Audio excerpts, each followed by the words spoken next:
Bismillahirrahmanirrahim. Assalamualaikum warahmatullahi wabarakatuh. Waalaikumsalam warahmatullahi wabarakatuh. Sebelum kita mengawali aktivitas kita pada kesempatan pagi hari ini, mari sama-sama kita awali dengan doa. Mudah-mudahan Allah senantiasa memberikan kekuatan, kesehatan, umur panjang kepada kita semua, dan juga berdoa mudah-mudahan kita dimudahkan, dilancarkan aktivitas kita. Mari berdoa sesuai dengan keyakinan masing-masing. Berdoa dimulai.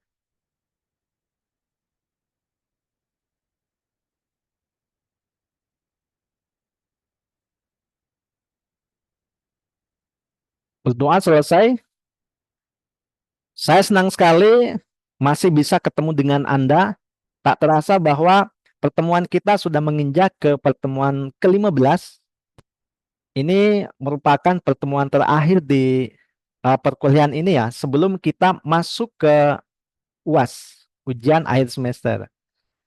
Dan di kesempatan pagi hari ini, kita akan belajar materi mengidentifikasi aspek keamanan informasi pengguna. Oke, baik kalau gitu kita langsung saja.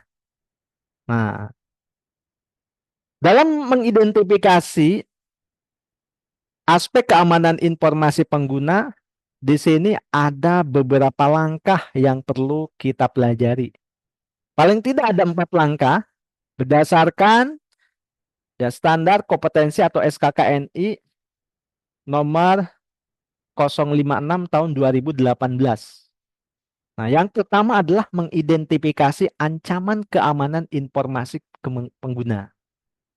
Nah, dalam mengidentifikasi ancaman keamanan informasi pengguna, pertama, yaitu mengklasifikasi ancaman-ancaman keamanan informasi sesuai dengan sumber ancaman keamanan informasi bagi pengguna. Nah, jadi kita klasifikasikan. Jadi jenis-jenis ancamannya seperti apa. Kemudian yang kedua, kita mengklasifikasikan ancaman-ancaman keamanan informasi sesuai dengan target ancaman ke informasi. Nanti targetnya kemana? Nah, kemudian yang ketiga adalah mengidentifikasi jenis-jenis serangan keamanan informasi melalui jaringan sesuai dengan jenis malware. Nah, apa itu malware ya? Nanti kita bahas. Dan yang keempat adalah mengidentifikasi jenis serangan keamanan informasi melalui social engineering sesuai dengan lingkungan pengguna. Oke, kita lihat. Nah, istilah-istilah yang tadi. Yang dimaksud dengan sumber ancaman keamanan informasi itu apa? Adalah ancaman keamanan informasi bisa berasal dari orang. Nah, ini ya.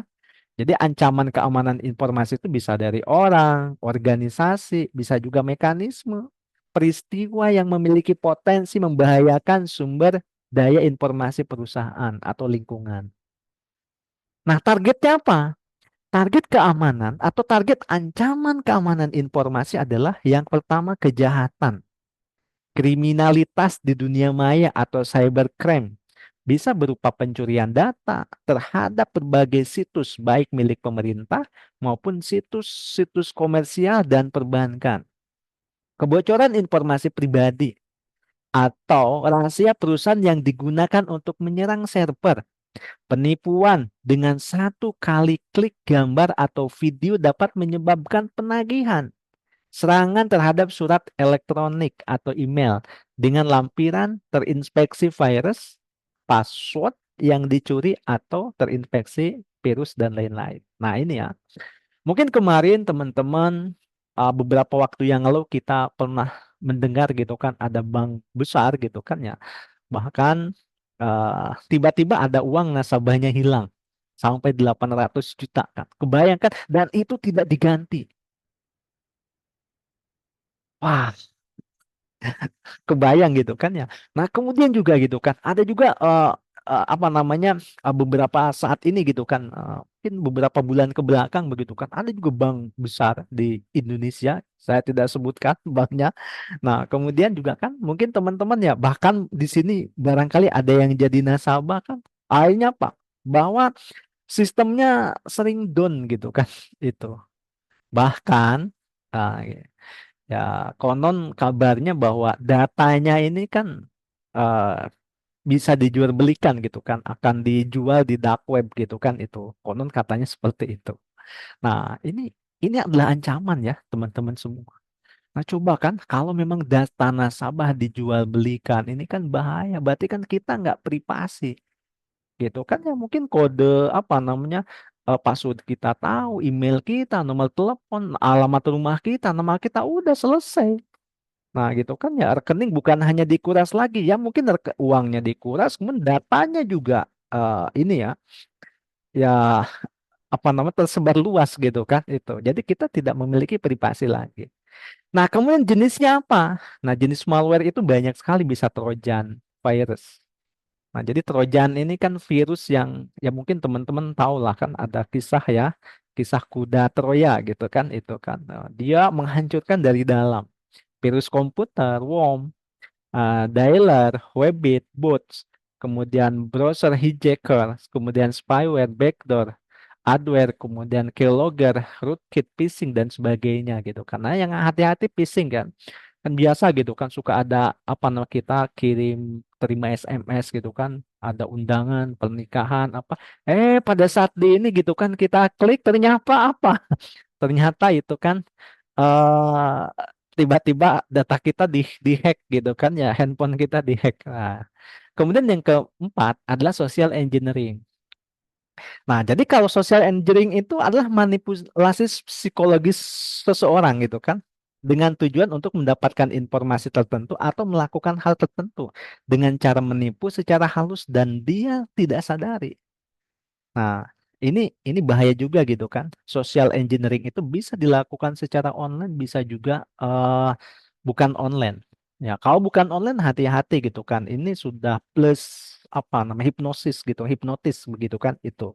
Nah, kenapa? Karena yang dipengaruhi pikiran orang, pikiran korban gitu kan tuh. Mungkin teman-teman pernah mendapatkan telepon, kita diarahkan ke ATM dan lain sebagainya. Jangan, misalkan saudara kita atau anaknya atau siapanya begitu kan mendapatkan kecelakaan atau ada di kantor polisi dan lain sebagainya begitu kan. Oke. Nah, itu ya. Nah, itu namanya adalah social engineering. Yang kedua adalah mengidentifikasi aspek confidentiality gitu kan ya. Jadi yang pertama, mengklarifikasi data dan dokumen sesuai tingkat keterbukaan informasi. Nah, jadi informasi ini boleh dibuka ya, tetapi dengan syarat dan ketentuan. Kemudian yang kedua, data dan dokumen disimpan sesuai dengan tingkat keterbukaan informasi. Kemudian menggunakan informasi pribadi sesuai dengan kebutuhan personal organisasi. Nah, ini hati-hati gitu kan. Kemudian yang ketiga adalah keempat, melaksanakan proses autentikasi secara benar sesuai dengan sistem pada organisasi tersebut. Dan terakhir adalah menggunakan teknologi enkripsi sesuai dengan kerahasiaan informasi. Kita lihat tingkat keterbukaan informasi itu sejauh mana. Nah, di sini bahwa tingkat terbuka informasi adalah tingkat kesiapan pengamanan informasi penyelenggaraan layanan publik. Nah, jadi ada informasi yang boleh dibuka, ada informasi yang tidak boleh dibuka. Dan pengamanan unit data strategis dengan teknik keamanan, sistem manajemen keamanan informasi dengan standar ada nih di sini standarnya begitu kan ini. Ada ISO ya 27001. Nah, adapun kebutuhan personal organisasi adalah kebutuhan untuk mengamankan sumber daya informasi organisasi, melindungi baik peralatan komputer atau non-komputer, fasilitas, data, dan informasi dari penyalahgunaan pihak-pihak yang tidak berwenang. Nah, adapun proses autentikasi password dipilih sesuai dengan kebijakan password pada organisasi. Misalkan kompleksitas, panjang prosesnya. Nah, password digunakan secara aman sesuai dengan panduan pada organisasi. Jadi kan ada gitu kan ketika kita memasukkan password, misalkan passwordnya harus minimal katakanlah 8 karakter. Nah, minimal kan 8 karakter. 8 karakter itu terdiri daripada gabungan. Gabungan daripada apa? Daripada angka, kemudian huruf besar, huruf kapital ya, huruf kecil dan karakter khusus misalkan begitu. Itu digabung begitu kan ya. Nah, itu supaya susah. Nah, kemudian ada teknologi apa nah? Oke, sebelum itu gitu kan. Kemudian passwordnya juga gitu kan harus diubah. setiap apa namanya, setiap ya berkala gitu kan, minimal 3 bulan sekali. Ya pokoknya kalau memang Anda punya password, pokoknya pastikan password Anda ini perlakukan seperti Anda memperlakukan underwear. Tahu underwear teman-teman semua? Halo? Oke. Nah, di sinilah. Tahu, Hah? tahu Pak. Oh, jadi gimana Pak bilang? Underwear. Itu kan? Nah, sekarang apakah Pak bilang misalkan apa namanya seneng gitu kan? Kalau memang nggak gonta-ganti selama 3 hari nggak diganti-ganti Pak gimana? Kebayang kan? Iya, Nggak begitu iya Bapak. begitu. Jadi memang Bener harus tongol ganti-ganti Pak. gitu. Ya kemudian yang kedua gitu kan, ya yang namanya underwear ini ya biasanya kalaupun dicuci gitu kan ya, jadi kan tidak di tempat terbuka ya. Kalaupun disimpannya di tempat khusus, apalagi perempuan kan. Nah, nah, pokoknya kita jangan ini ya, jangan kasih tahu kepada orang lain. Oke, baik ya. Selanjutnya ada teknologi enkripsi. Adalah salah satu solusi cara yang paling efektif untuk mengamankan data, melindungi dari penjahat cyber dengan metode enkripsi file, enkripsi folder, enkripsi full disk server, dan enkripsi email. Nah, ini eh, belajar tentang ini tentunya ini udah kelas berat, tapi nggak apa-apa. Ini hanya sebagai insight saja teman-teman semua. Karena kita tidak belajar teknisnya kan. Tapi kalau memang kita mau belajar teknisnya silahkan ya. Belajar teknis misalkan tentang teknologi apa namanya kriptografi gitu kan. Nah, mungkin teman-teman tidak belajar tentang ini, tapi mungkin ya di teman-teman yang teknik ya seperti teknik informatika mereka wajib hukumnya gitu kan ya. Itu ada kriptografi macam-macam kan. Bagaimana untuk mengamankan password dan lain sebagainya. Nah, selanjutnya adalah akses kontrol.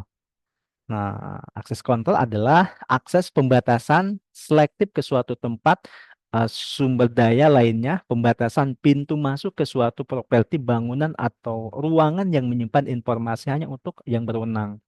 Nah, misalkan biasanya kan ada yang menggunakan sidik jari kan, menggunakan kartu juga, sidik jari, retina kan, udah berapa macam. Mungkin di depannya ada satpam gitu kan, security gitu kan ya. Jadi yang tidak punya kartu juga nggak bisa masuk, nggak bisa sembarangan kan. Itu yang berlapis gitu kan itu. Selain memang misalkan dari sisi fisik, dari sisi aplikasinya juga gitu kan itu. Oke, kita kembali ya. Nah, selanjutnya, percepat. Mengidentifikasi aspek integrity tadi ya, akses kontrol, mengikuti akses kontrol sesuai dengan keperluan sistem. Menggunakan metadata untuk menjamin integritas data sesuai dengan sumber data asli. Nah, ini metadata penting. Jadi ketika teman-teman mengirim tugas, nah gitu kan bisa aja. Ini tugasnya dia yang ngerjain, bukan. Bisa ketahuan. Jadi setiap file ini memiliki metadata teman-teman semua. Kemudian yang selanjutnya memeriksa informasi yang bertentangan dengan kebutuhan yang tepat ditetapkan gitu kan. Ini, oke, tahu kan metadata ya? Saya tidak perlu demokan gitu kan ya, kecuali nanti ada yang nanya. Nah, selanjutnya yang keempat, mengidentifikasi aspek availability. Jadi yang pertama adalah mengidentifikasi data dan software yang perlu di backup sesuai dengan tingkat kekritisan data dan software bagi pengguna. Kemudian yang kedua, mengkalkulasi kapasitas dan media backup sesuai dengan kebutuhan pengguna. Dan yang ketiga, melakukan prosedur backup ke media backup ya sesuai dengan schedule. Nah, berarti ada penjadwalan ya, penjadwalan backup.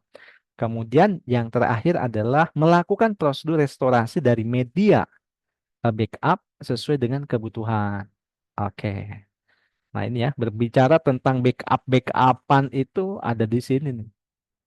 Bahwa yang dimaksud dengan tingkat kekritisan tadi ya. Jadi tingkat kekritisan, nah ini metadata itu ya, metadata menjelaskan, menemukan, setidaknya menjadikan suatu informasi mudah ditemukan kembali, digunakan atau dikelola.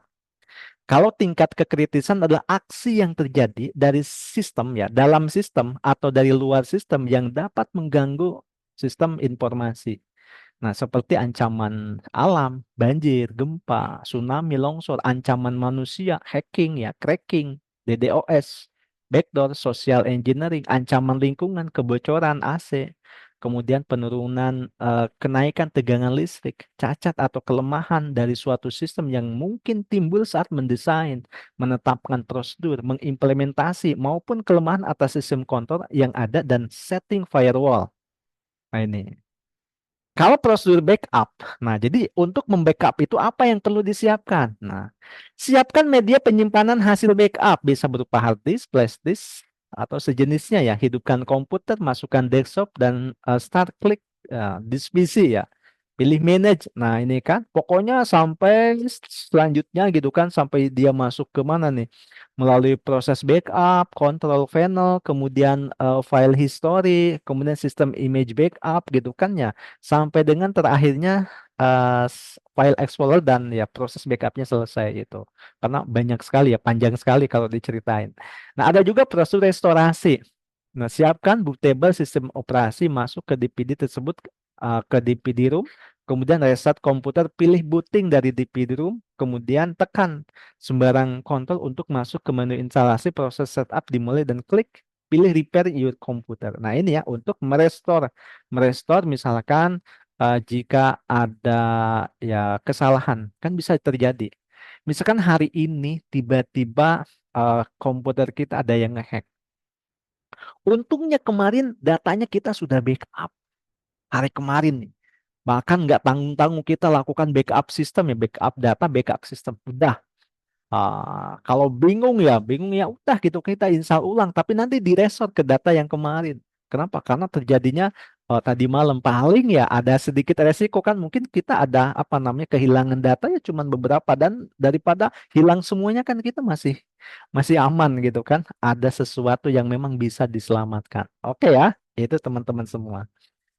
Baik, sebelum saya tutup teman-teman semua, ada yang ingin ditanyakan silahkan dari perkuliahan kita pada kesempatan eh, pagi hari ini ya.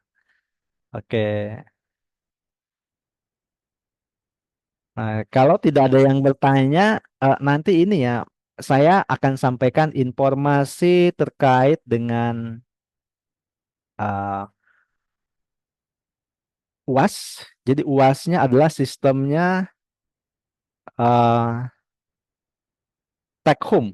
Nah, take home mungkin kalau penugasan itu agak lebih berat gitu kan. Jadi kalau take home itu mungkin agak lebih ringan ya.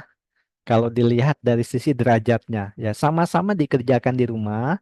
Nah, tetapi bisa lebih berat juga. Ini kalau take home ini ya lebih ringan ya. Ini menurut saya begitu kan ini teman-teman semua. Oke. Nah, silakan mungkin ada yang disampaikan.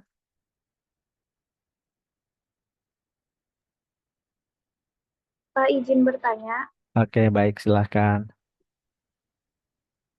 pertanyaannya tuh ap- eh, apa saja aspek yang harus dipenuhi dalam suatu sistem informasi untuk menjamin keamanan informasi tersebut, kayak informasi yang diberikan itu akurat dan lengkap, eh, atau informasi yang dipegang oleh orang yang berwenang, apa gimana Pak itu untuk apa sih kita tahu menjamin keamanan informasi itu ya Pak?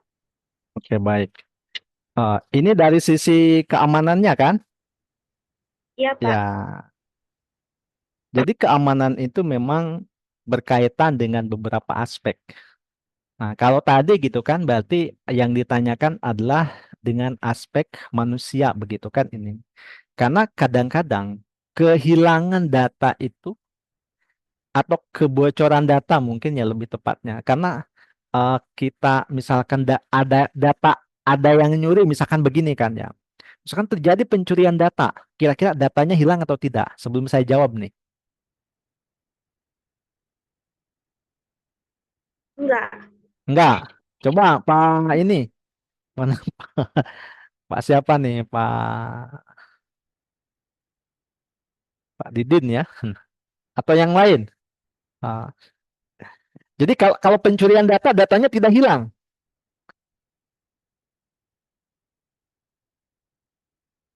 Halo, halo,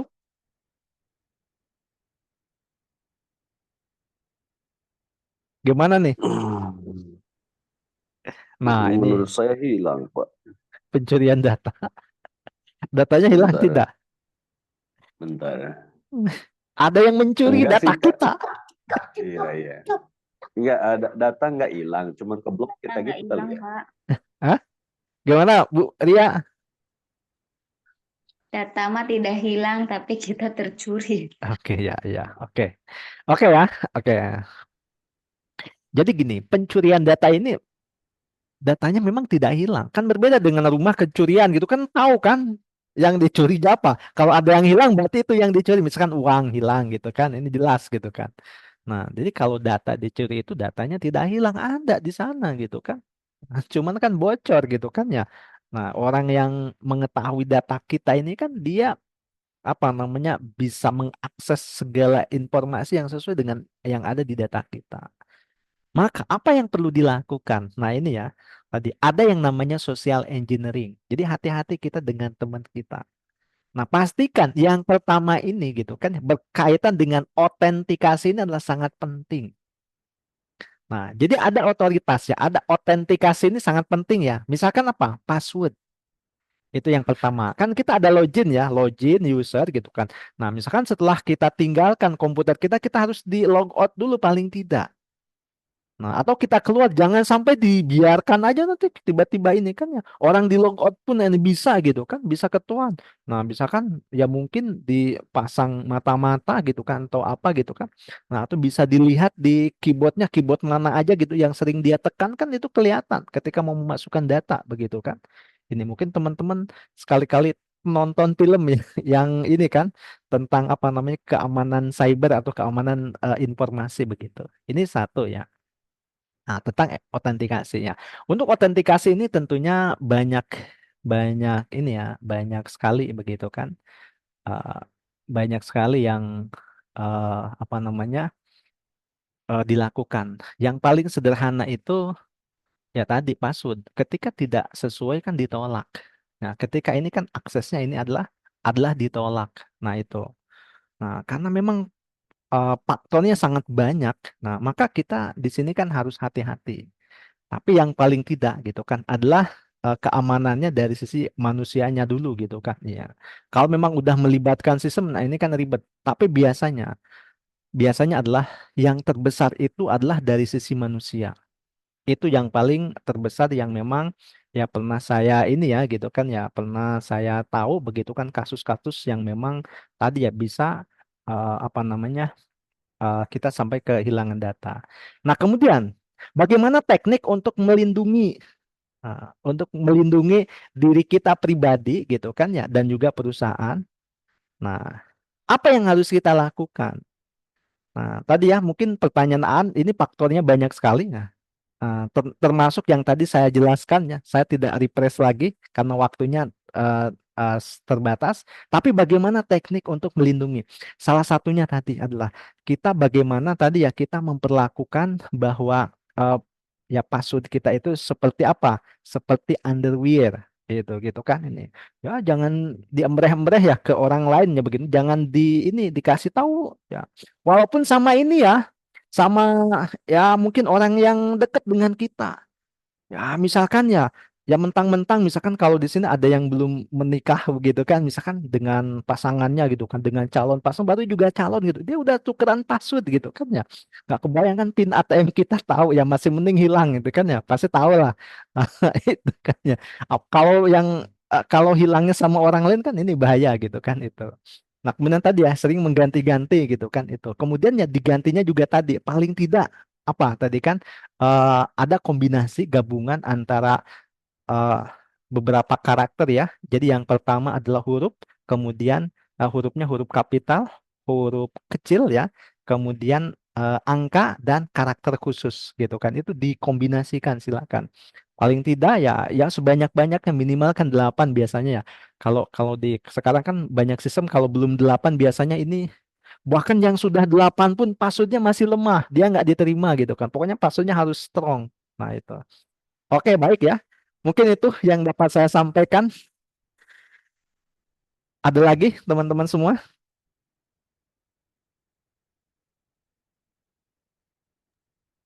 Cukup, Pak. Oke, baik. Baiklah kalau begitu.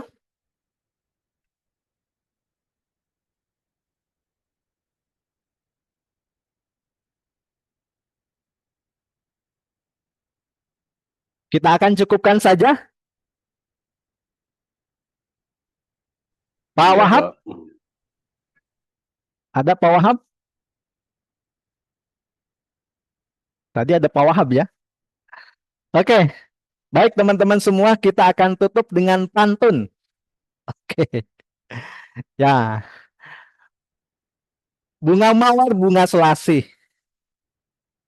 Masya Allah. Warnanya cerah, tiada duanya.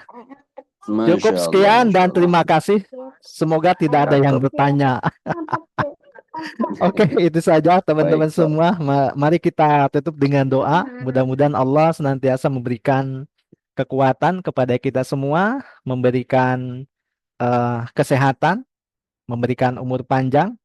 Kita juga dimudahkan proses nanti dalam UAS ya, dan juga proses dalam pengerjaan tugas. Mari berdoa sesuai dengan keyakinan masing-masing. Berdoa dimulai.